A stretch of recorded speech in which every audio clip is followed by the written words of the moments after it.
ایک دفعہ کا ذکر ہے، کسی گاؤں میں ایک لکڑہارا رہتا تھا۔ وہ جنگل سے لکڑیاں کاٹ کاٹ کر اپنا گزر بسر کرتا۔ اسی دوران لکڑہارے کی دوستی ایک شیر سے ہو گئی۔ لکڑہارا شیر کے ساتھ کافی وقت گزارنے لگا۔ شیر بھی لکڑہارے کا انتظار کرتا اور تھوڑی بہت لکڑیاں بھی جمع کر کے رکھتا۔ ایک دن لکڑہارے نے اپنی بیوی کو بتایا کہ میری دوستی ایک شیر سے ہو گئی ہے۔ بیوی یہ سن کر بہت حیران ہوئی۔ بیوی نے کہا، تم شیر کو مجھ سے ملوانے گھر لے کر آنا۔ اگلے دن لکڑہارا شیر کو گھر لے آیا۔ شیر کو دیکھ کر لکڑہارے کی بیوی نے کہا، شیر سے بدبو آ رہی ہے۔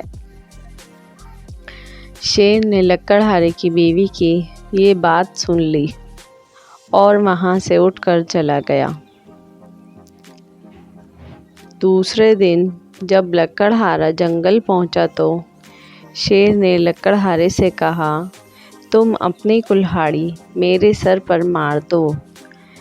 لکڑہارے نے بہت منع کیا، پر شیر نے ضد پکڑ لی تو لکڑہارے نے کلہاڑی شیر کے سر میں مار دی۔ شیر کلہاڑی لگوانے کے بعد جنگل میں غائب ہو گیا اور کافی عرصے تک لکڑہارے کو نظر نہ آیا۔ کچھ عرصے بعد ایک دن شیر لکڑہارے کے پاس آیا اور لکڑہارے سے پوچھا، تم نے جو کلہاڑی میرے سر پر ماری تھی، کیا اس کا زخم میرے سر پر موجود ہے؟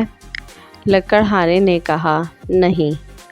شیر نے کہا، کلہاڑی کا زخم بھر گیا ہے، پر اس بات کا زخم آج تک نہیں بھرا جو تیری بیوی نے بولی تھی۔ سبق: زبان سے دیا گیا زخم کبھی نہیں بھرتا، لہٰذا جب بھی کسی کو کچھ بولیں، سوچ سمجھ کر بولیں۔